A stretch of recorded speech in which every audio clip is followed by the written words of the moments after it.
Are you paying attention? Germany is taking over the Mediterranean Sea. The whole world should be trembling with fear. Learn the sinister reason why Germany is so focused on the Mediterranean. Next on The Key of David with Gerald Flurry. Greetings, everyone. Many Germans feel that the reason they lost World War II is because they failed to control the Mediterranean Sea. And since the early 1990s, they have worked very hard to see that that is rectified. Many of them will talk about that. That is implied that they expect World War III and that they will somehow launch that. That is surely implied, and it's very shocking, and especially since we have nuclear bombs all over the place and in many nations. Herbert W. Armstrong had this to say in May 9, 1945. He says that we don't understand German thoroughness. And he said that they knew when they were in World War II that they could lose it, same as they thought in World War I.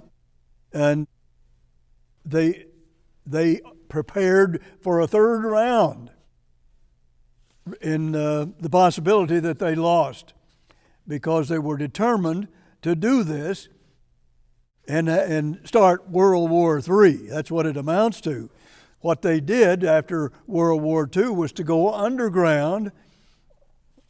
Revelation talks about the abyss, and that's what it means. They had an underground that was very effective, and they kept right on preparing for World War III in spite of losing World War II. They learned nothing from that. So they're going to come back to a third try. That's what Herbert Armstrong said. So we have been prophesying this for over 75 years, if you can imagine that. And now it has come to pass. It's facing us very, very much every day. And I'll show you that as we go along here. But can that really be true, that God prophesies all this? Well, yes, especially about what Germany is doing in this end time. I wrote an article that will be in the next Trumpet magazine, and it's titled, "Germany is Taking Over the Mediterranean. Its advances in the Mediterranean echo its World War II vision for Africa, and it's leading us to World War III. Many historians realize that had Churchill failed to halt Rommel's advance to the Suez Canal, the entire Mediterranean theater would have been lost to the Nazis, which could have changed the outcome of the war. The Allies retaining control of the Mediterranean and eventually driving Rommel out of Africa in late 1942 changed the entire side of the conflict." In other words, Germany didn't have control of the Mediterranean. They couldn't do what they wanted to help General Rommel. But this time, you see, Germany has learned their lesson, if you can imagine that. So they're moving once more to get control of the Mediterranean. And are they ever successful? You will be shocked, I think, by how successful they are. Let me show that to you today. There ought to be a lot of leaders asking Germany, well, why do you have so much interest in the Mediterranean Sea? Why do you want that so badly? Well, let's read Daniel 11 and verse 40. Here's what it says. "And at the time of the end shall the king of the south push at him, and the king of the north shall come against him like a whirlwind." The king of the north is a German-led Europe, and the king of the south is Iran and their allies. It goes on to say they're going to come against him like a whirlwind, with chariots and with horsemen and with many ships, and he shall enter into the countries and shall overflow and pass over. You're going to see that the king of the south has specific nations that are going to ally with them. And the same is true of the king of the north. They have their allies. Verse 42, he shall stretch forth his hand also upon the countries, and the land of Egypt shall not escape. As we have said for 20 years, we've said that. Well, it's going to happen that Egypt is going to become an ally of Iran. They're not there yet, but they'll be there shortly. You wait and see. That's what prophecy says. He, the king of the north, shall have power over the treasures of gold and of silver and over all the precious things of Egypt. And the Libyans and the Ethiopians shall be at his steps. So they're going to be in it as well. Those three, and it has a lot to do with the Suez Canal and the Red Sea. And these three nations are rather weak, and Iran's going to take advantage of that and get control of them, or have them as an ally.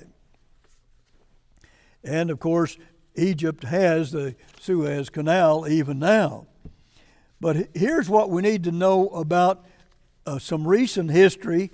What about the Adriatic Sea? What does that have to do with all of this? Well, let me tell you what it's about. I'll just read this to you that I wrote before. Germany's renewed drive to control the Mediterranean was first visible when Berlin recognized the breakaway Yugoslav republics of Croatia and Slovenia in the early 1990s. This is what they wanted to do, and they're part of NATO, that is, Germany is. But look what they did with America's power. Notice this. These two nations were Germany's old World War II allies. That's Slovenia and Croatia. They're promoting this because they are on that Adriatic Sea. And that leads into the Mediterranean Sea.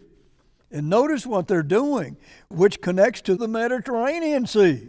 Virtually the whole world opposed the breakup of Yugoslavia and the problems it would cause, but most eventually gave in when Germany would not budge. They caved in, all the major powers like the U.S. and the United Kingdom and France, and still almost the whole world was against them, and the United Nations as well. And Germany said, no, we're going to have a breakaway there and rip up Yugoslavia, who was a great ally of America in World War II. You can see why they wanted to do that. And then the New York Times even said at that time that Germany's European allies did not want a major clash with Bonn, capital of the West Germany at the time. And so they all just caved in. Then Germany got America to do most of the bombing and destroying of Yugoslavia, our ally in World War II. And that was a sad, sad time for America. But anyhow, they have one thing on their mind, and at this time, to control the Mediterranean Sea. I even have an article in my booklet, Germany's Conquest of the Balkans, where a nice gift from the U.S. Germany in NATO pressured the United States to bomb those areas and do all the damage they could with rockets and everything else, and they just ripped Yugoslavia apart. Well, it took in Slovenia and Croatia was a Nazi country in World War II and a very great ally of Germany. And of course, Slovenia had to sort of go along with that as well. So right now, if you just look at what's happened in that area, Germany has gotten whole control over the Balkan Peninsula. We don't have any authority there. England doesn't. Britain doesn't. Germany rules with a Europe that is led by them.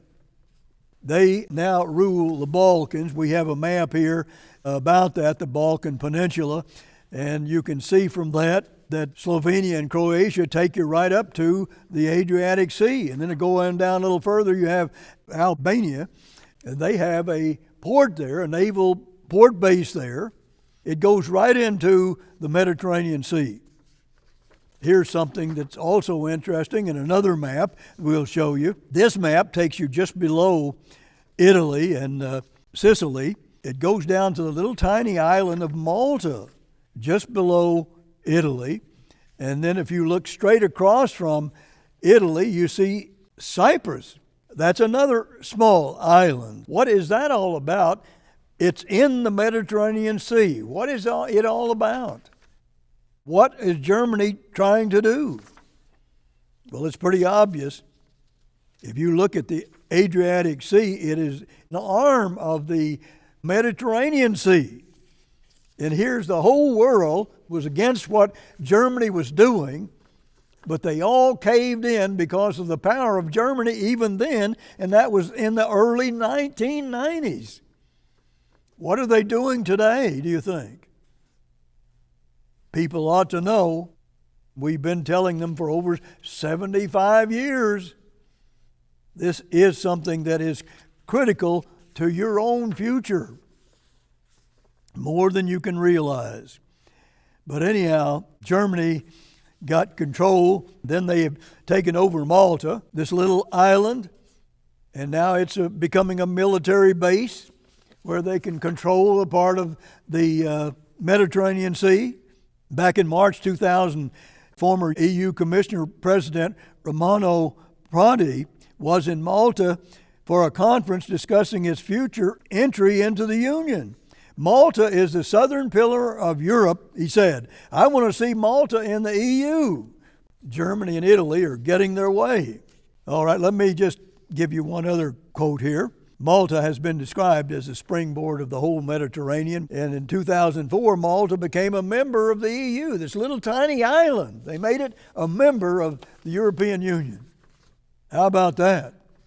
And then at the same time, if you look straight across from that and you see Cyprus, they made them a member at the same time. And two little islands, one in one end and one at the other. And they're both building up military bases more and more, and they've got plenty of power to work from there for sure. And this, see, this has always been their strategy, and they've done some terrible things to gain control of the Mediterranean. That is what they have done. What does that mean for this world? Where are they going? Why are they interested in this? Germany, that started World War I and World War II, and have even said they're going to go for World War III.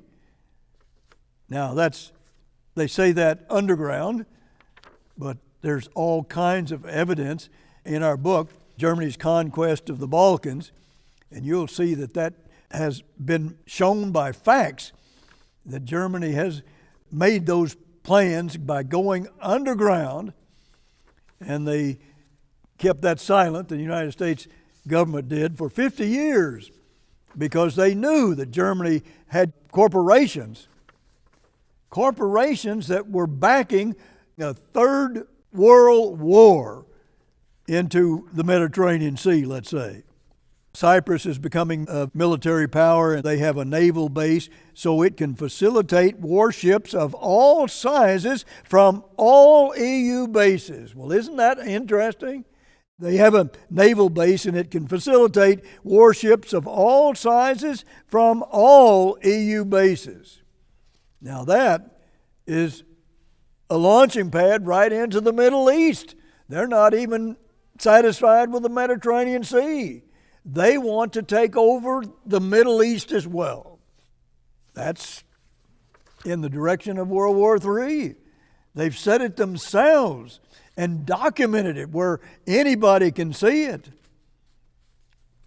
even though it was not made public for 50 years after World War II, to our own shame. So you can see what they're getting their minds on, and you need to keep your eye on Germany. Right now, Syria is Iran's most important regional ally, but that is about to change, and biblical prophecy reveals that very soon Syria will no longer align with Iran, it also shows that Germany will help cause this split. Well, there is a problem in Syria, and Germany is even getting the upper hand there right now. And that's a fact. You can see that very clearly. But what is Germany's plan? Well, what does it all mean? I mean, this really is in their own words, a planning to take over the world. When you have so many powers that have all these nuclear bombs, what is this going to do to this world? If that isn't stopped, and it isn't about to stop, because the Bible prophecy says so. And we have been telling you for so many years. People should be asking Germany, well, why are you so interested in the Mediterranean Sea and the Middle East and the whole world? We could say Germany and the Holy Roman Empire almost won World War II. Even if they did, they already had a plan for World War III. Can you believe that? I'm telling you, it has been done underground, and it's all building it just like they said they would in World War II, when they saw especially that they were losing. They had to do something. Now, if you look at Germany going to Syria, they've allied themselves already with Germany, not Iran anymore, and they had a naval base and an air base where Russia and Iran had a place in the Mediterranean Sea. But now they've been driven out, and that gives Germany a lot more power just by aligning themselves with Syria, who had those bases in the Mediterranean Sea.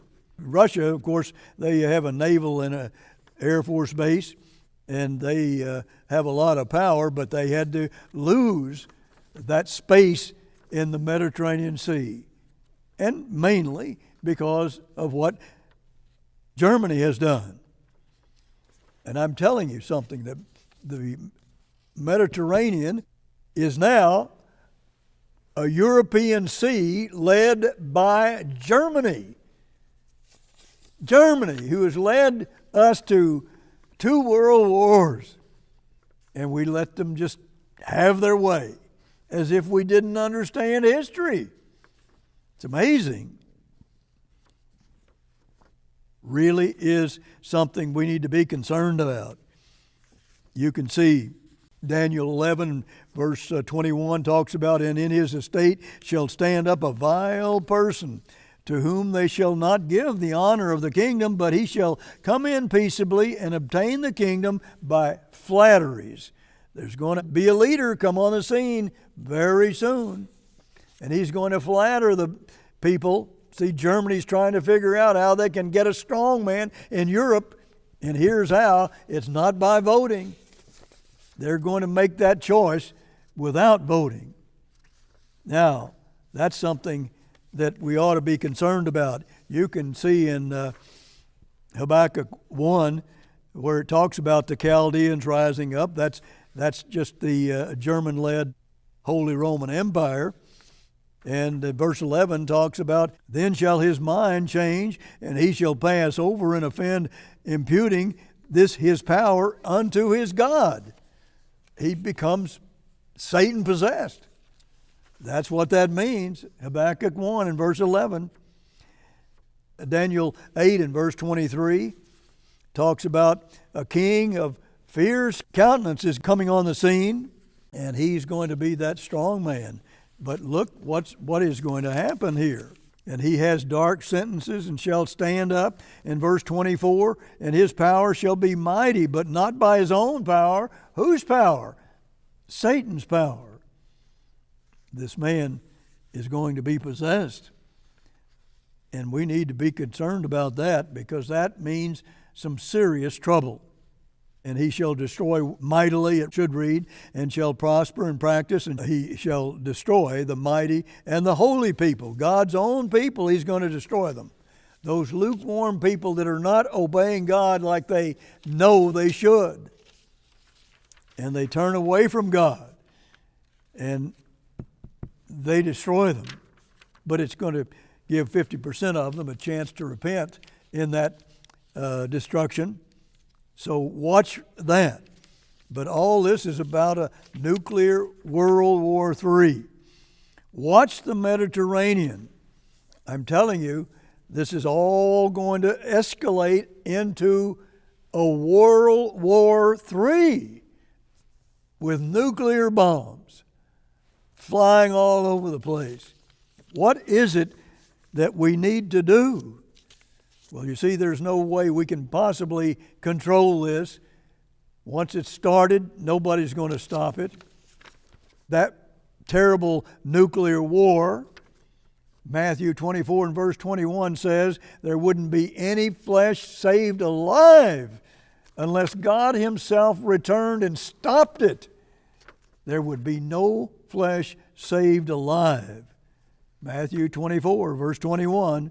Notice Daniel 8 in verse 25. The king of the north is destined to fall because he will dare to fight Jesus Christ Himself. And here's what verse 25 says, and he shall magnify himself in his heart, and by peace shall destroy many. He shall also stand up against the prince of princes, but he shall be broken without hand. That means Jesus Christ Himself is going to smash that Holy Roman Empire and some other powers in Asia and destroy all of them until the blood is up to the horses' bridles for 200 miles in the valley of Jehoshaphat. That's how bad it's going to be. It's so terrible. There would be no flesh saved alive unless Jesus Christ returned to this earth, and He's going to return, and He's going to bring us peace and happy and joy on this earth, and then after that, out into the universe. He's going to give us the whole universe.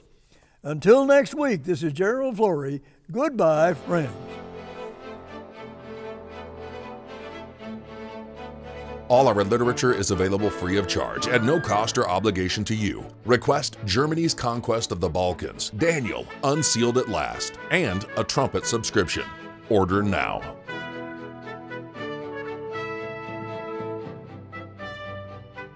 The preceding program was a paid presentation of The Key of David, brought to you by the Philadelphia Church of God.